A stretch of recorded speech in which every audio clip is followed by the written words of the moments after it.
Charles did not tell his father about the beating, and Adam did not, and surely Alice did not, and yet he seemed to know. In the months that followed, he turned a gentleness on Adam. His speech became softer toward him. He didn't punish him any more. Almost nightly he lectured him, but not violently.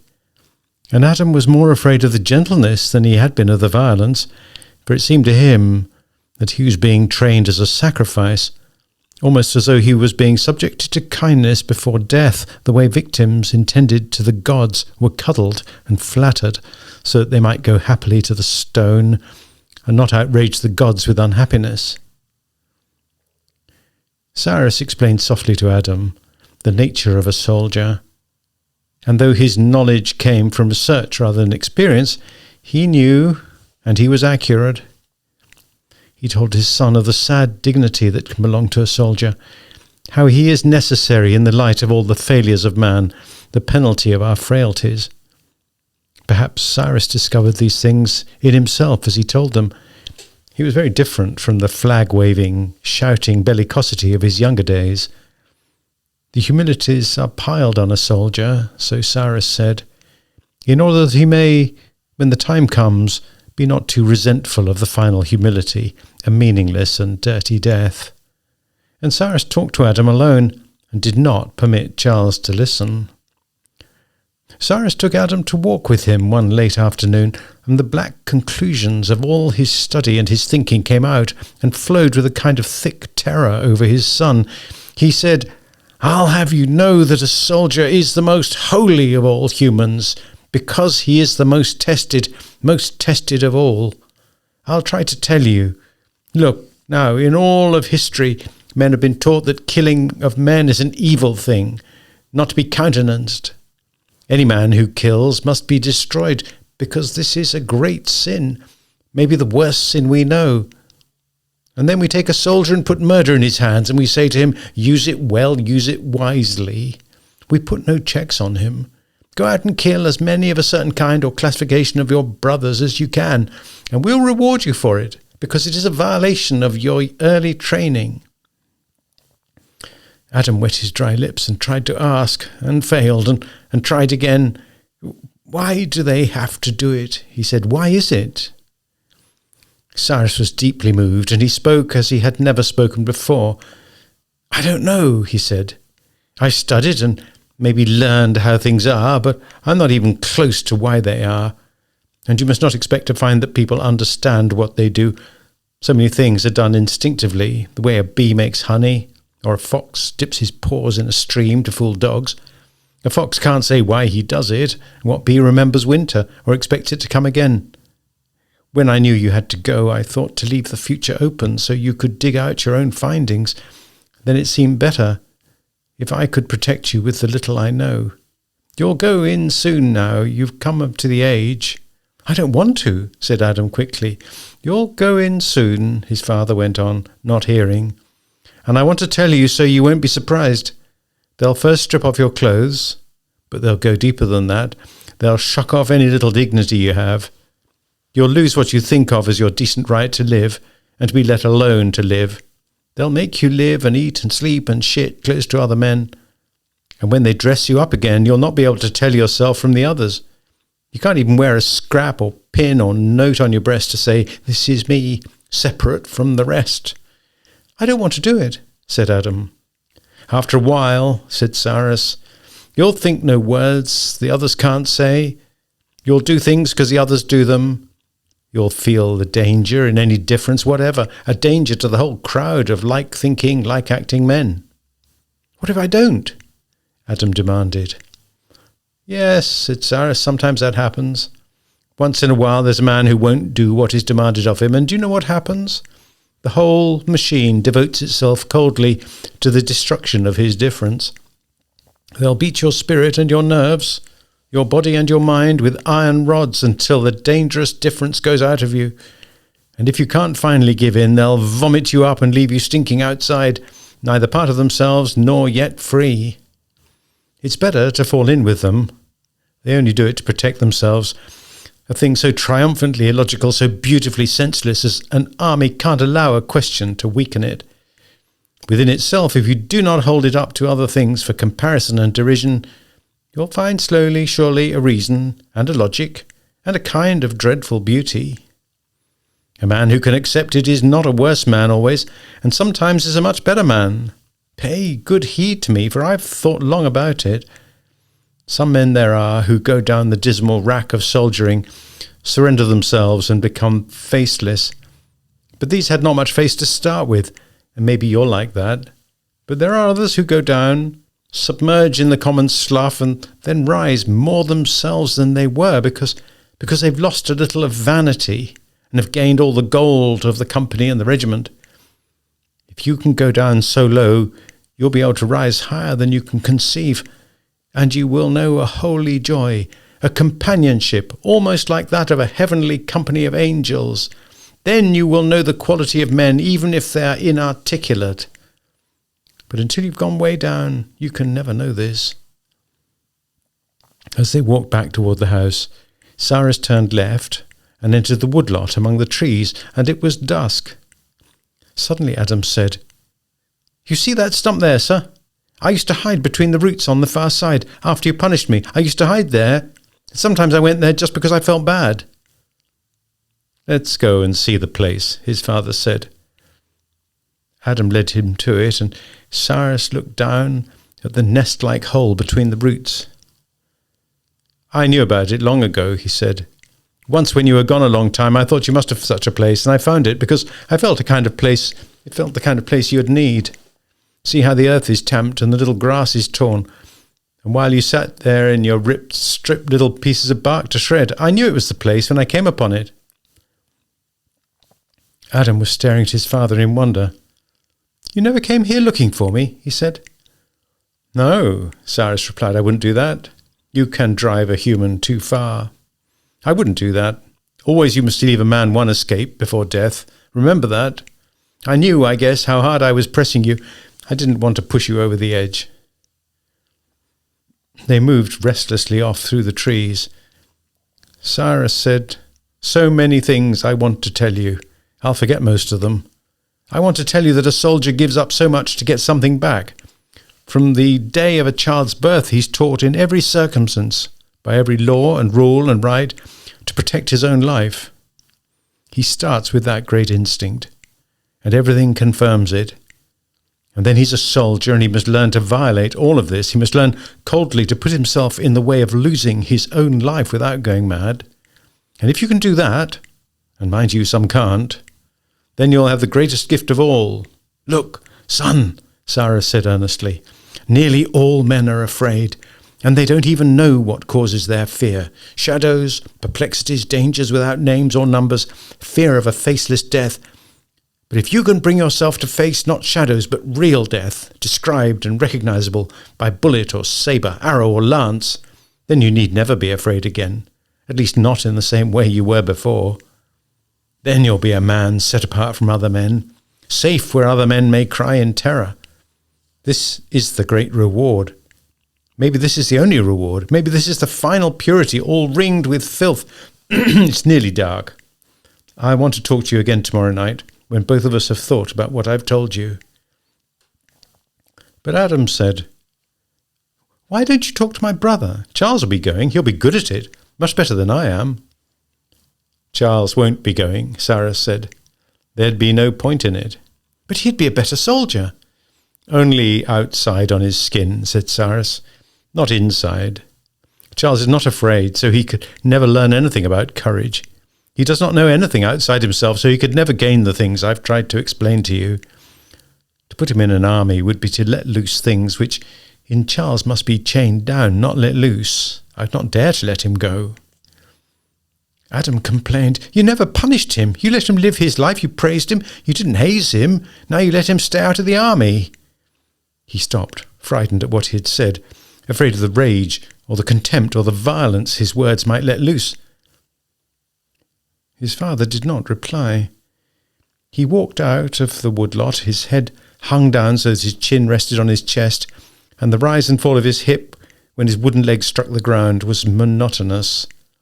The wooden leg made a side semicircle to get ahead when its turn came. It was completely dark by now, and the golden light of the lamps shone out from the open kitchen door.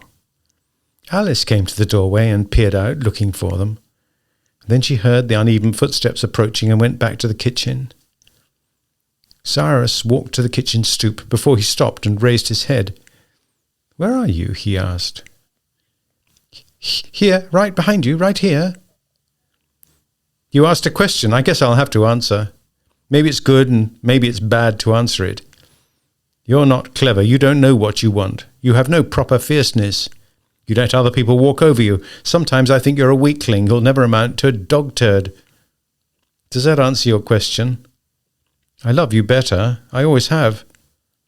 This may be a bad thing to tell you, but it's true. I love you better.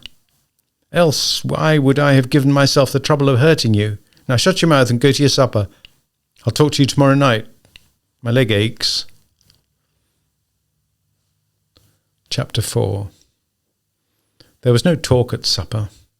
The quiet was disturbed only by the slop of soup and gnash of chewing, and his father waved his hand to try to drive the moths away from the chimney of the kerosene lamp. Adam thought his brother watched him secretly, and he caught an eye flash from Alice when he looked up suddenly. After he had finished eating, Adam pushed back his chair. "I think I'll go for a walk," he said. Charles stood up. "I'll go with you."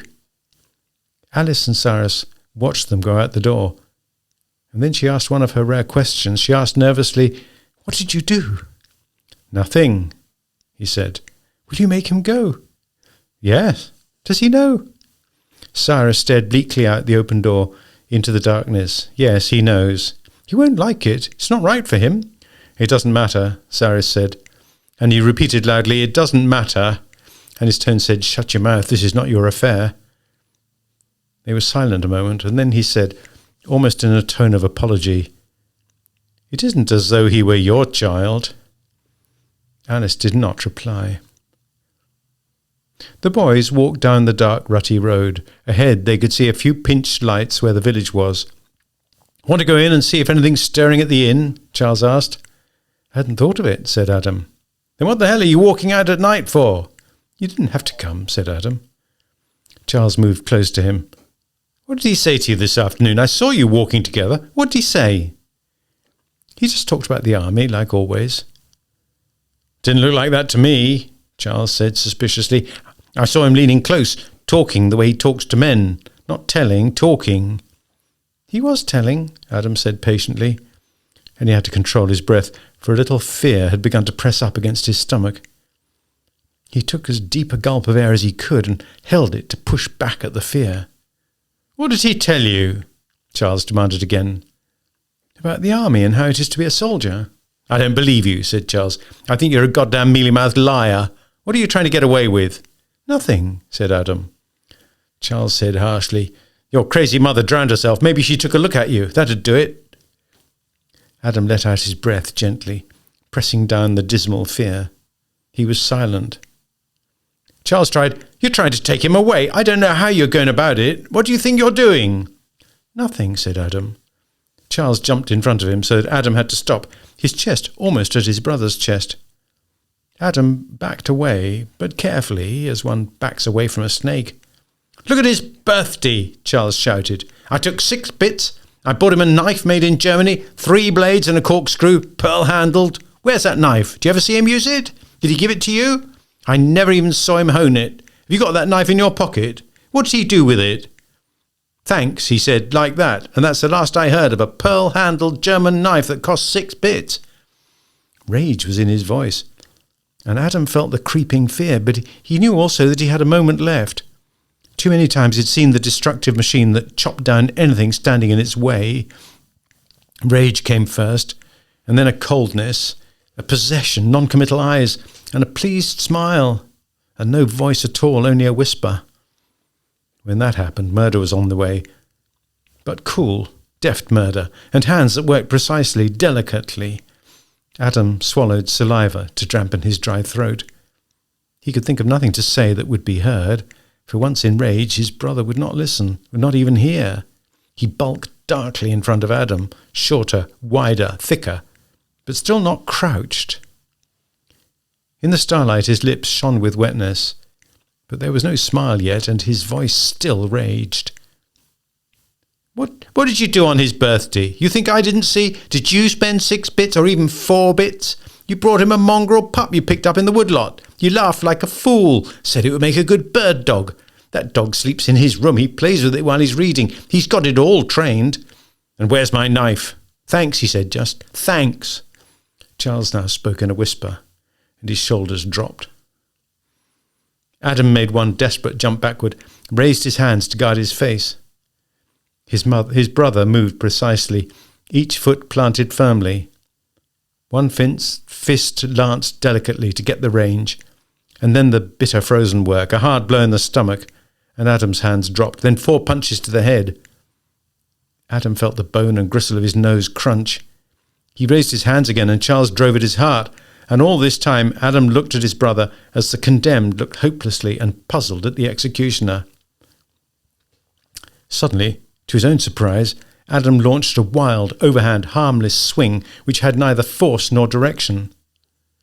Charles ducked in and under it, and the helpless arm went round his neck. Adam wrapped his arms around his brother and hung close to him, sobbing. He felt the square fists whipping nausea into his stomach, and still he held on. Time was slowed to him. With his body he felt his brother move sideways to force his legs apart, and he felt the knee come up past his knees, scraping his thighs till it crashed against his testicles. Flashing white pain ripped and echoed through his body. His arms let go. He bent over and vomited, while the cold killing went on.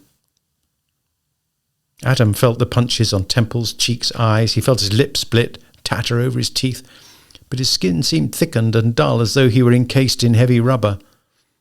Dully he wondered why his legs did not buckle, why he didn't fall, why unconsciousness did not come to him. The punching continued eternally. He could hear his brother panting with the quick explosive breath of a sledgehammer man, and the stick starlit dark he could see his brother through the tear-watered blood that flowed from his eyes. He saw the innocent, non-committal eyes, the small smile on wet lips, and he saw these things, a flash of light and darkness. Charles stood over him, gulping air like a run-out dog. Then he turned and walked quickly back toward the house, kneading his bruised knuckles as he went.